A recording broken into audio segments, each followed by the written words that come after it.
Hey gardeners, I thought it would be kind of fun to do a garden tour in the rain. It is currently drizzling right now, so I'm able to be out here without getting rained on too bad.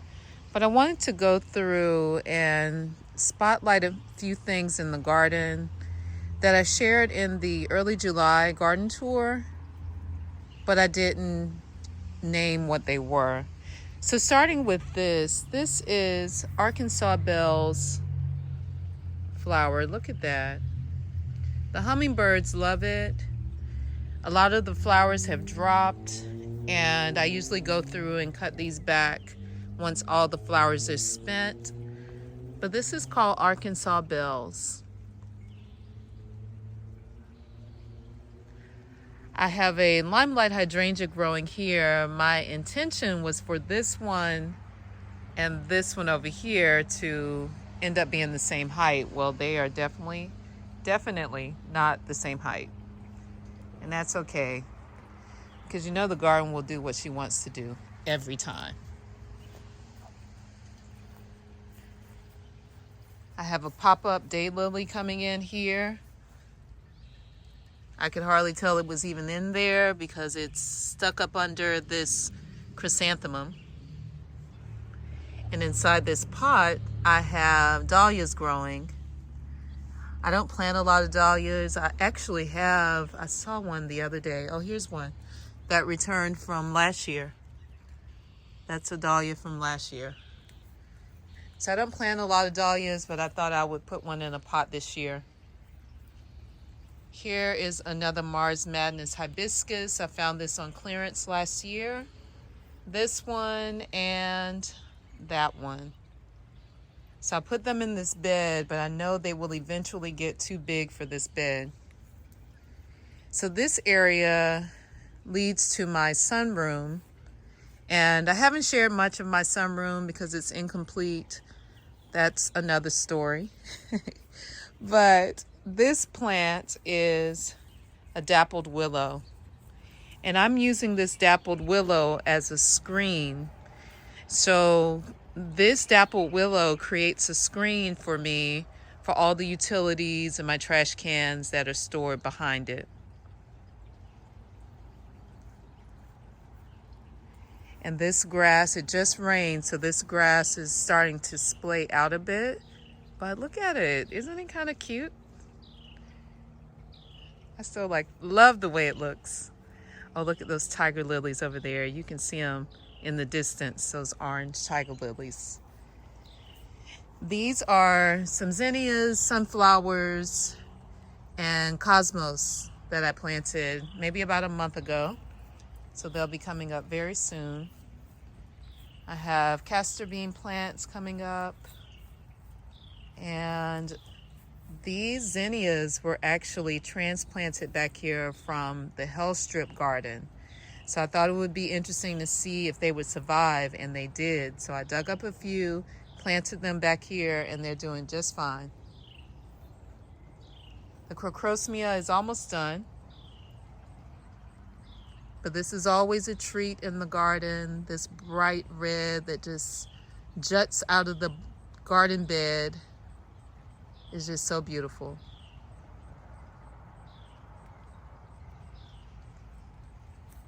My Rudbeckia maxima have leaned over, but I leave them just like this because the goldfinches enjoy them so much.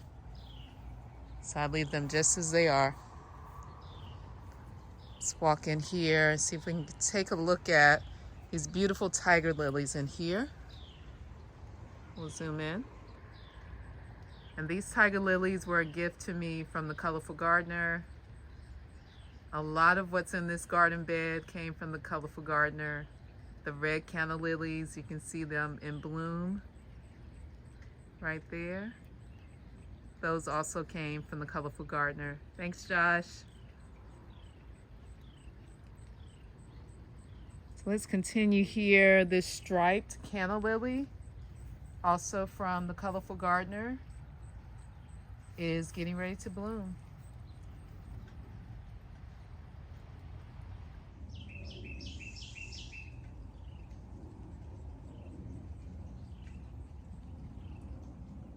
going to come over here and get these rescue limelight hydrangeas on camera now, so that when they are fully revived, I can go back and look at this film, this video. I'm aging myself. I can look at this video and see how they have recovered. Look at this one. I did trim off some of the dead blooms and leaves, but I'm looking forward to watching them bounce back. This is a weigela that I love. This one came from Mill Creek Nurseries in Columbia, South Carolina. And I just love this bright yellow-green color. Early spring, it has hot pink blooms on it.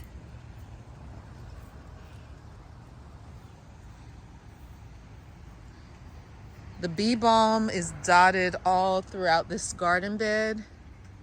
And I knew it would spread pretty quickly, and I don't mind at all, because this corner is my hot pink garden. And I love how the the cosmopolitan miscanthus gives such a beautiful contrast to that hot pink bee balm. It's actually called raspberry wine bee balm. And in the distance, you can see the Joe Pye weed coming up.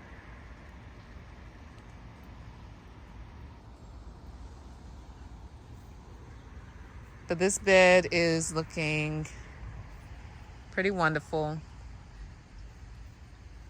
The elephant ears are poking through. I still haven't cut back my larkspur or collected seed. I will do that eventually, maybe. But the elephant ears are very happy. I get a lot of questions about watering and do I have irrigation in this garden? I don't. I hand water this garden, but I don't hand water everything. I hand water the things that need it, like the elephant ear, for example. And then over here, all hydrangeas get watered.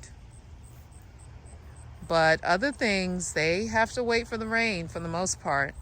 The hibiscus, I do water the hibiscus. So I'll come through and hand water those plants. But for the most part, everything else has to fend for itself. We have a bloom coming soon. This is the Mars Madness hibiscus. So maybe we'll have that bloom tomorrow or in 2 days. We'll see. And there's been so much growth right in this area over the last year. It's so exciting. Oh, here's another Peruvian daffodil getting ready to bloom.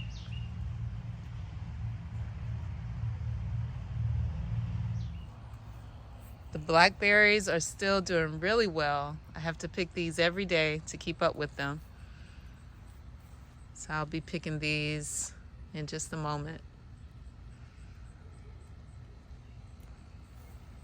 Oh, check how this looks over here with all of this rain on it. This is the foliage of the asparagus, and in the distance, a big dill seed head over there, right there. This is lovely.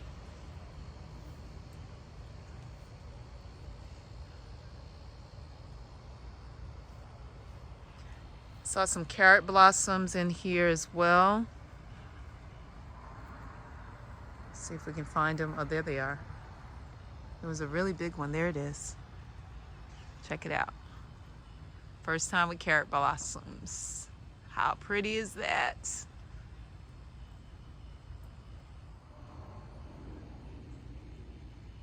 It's gorgeous.